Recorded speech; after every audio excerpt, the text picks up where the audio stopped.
Welcome back. In the previous video, we described aggregation functions. Now we are going to see examples of these functions applied to our databases. Let's start with the count star aggregation function. The count star aggregation function returns the number of rows returned by the query. Let's say that we want to see the number of movies that we have in our IMDb database. So we type select count star from movies. That's a very simple query. What it says is get the movies table and count the number of rows that appear in this table. If we execute the query, you'll see that we get back 388,269 movies. If we want to see the number of actors in the database, we apply the same logic to the actors table. So select count star from actors. This query counts the number of entries in the actors table, and you'll see that we have more than 800,000 actors in our database. Notice that we can combine the query with a where clause. So for example, the query select count star from actors where first name is equal to John will calculate how many actors have first name John. There are 4,371 of them, as you can see. Let's see the difference between count star and count attribute. Let's say now that we want to see the number of movies that have ratings. For that, we need to go to the movies table and we want to count how many entries in the movies table have a non-null value in the rank attribute. Let's take a look at the movies table first. So select star from movies. You'll see that we get back quite a few movies that don't have a value in the rank attribute. Actually, most of the movies, they don't have a value. All of the movies have titles, all of the movies have year, and of course, every movie has an ID, which is the primary key for the movie. Now, let's see the difference between count star and count attribute. We're going to run the following query. Select count star, comma, count, in parentheses ID, count, in parentheses name, count, in parentheses year, comma, count, in parentheses rank from movies. Notice the result.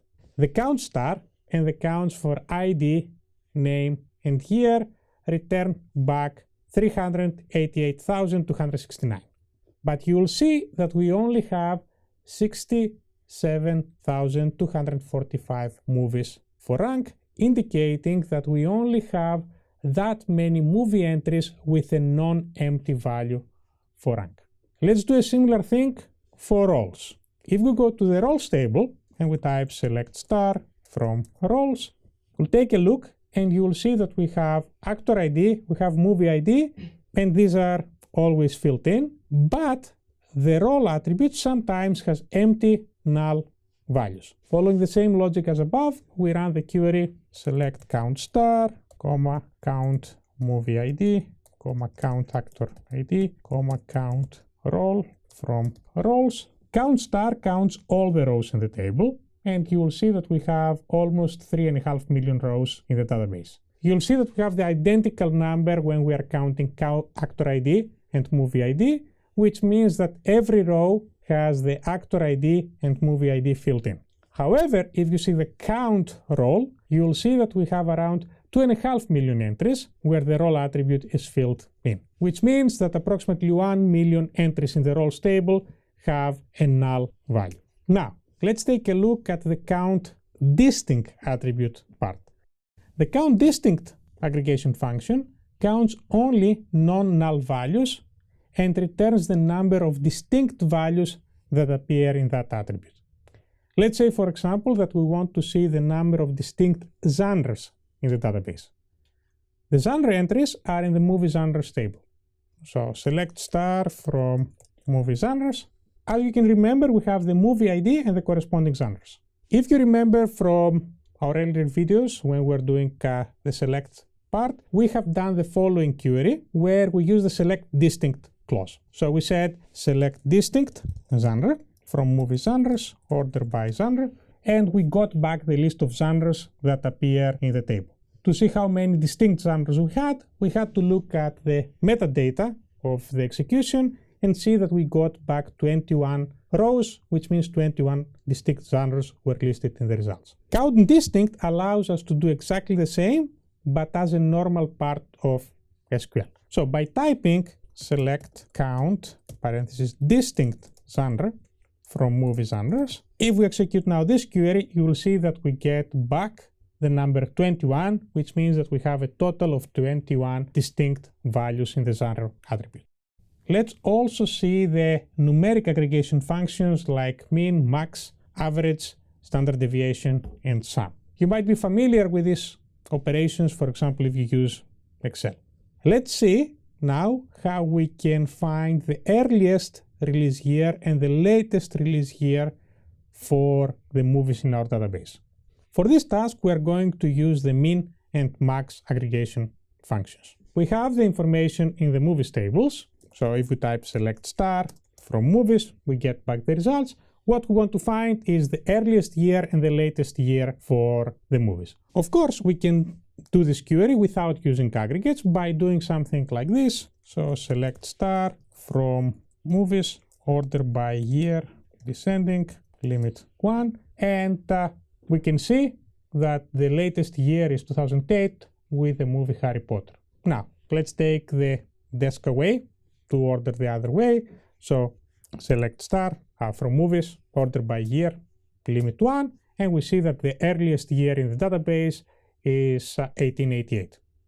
We can do now the same thing directly in one query by using aggregates and more naturally, and we can write the following query: select min in parentheses year, close parentheses, as min year, comma, max year as max year from movies, and you'll see, not surprisingly, that we have the minimum year being 1888 and the maximum year being 2008. Of course, we can apply also the average, standard deviation, and even sum if we want to the year, but it wouldn't be a very meaningful thing to do for the attribute year. Let's try instead to find the average rating of the movies and the standard deviation of the movie ratings. In that case, we are going to analyze the entries from the movies table, and we want to analyze the rank attribute.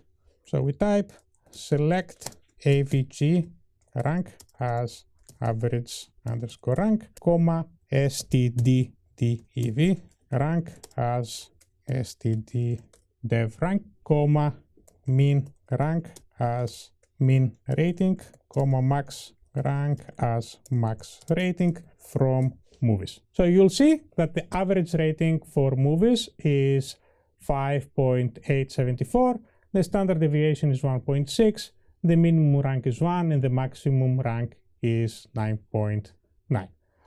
You'll also notice that the numbers that we get back have too many decimal digits.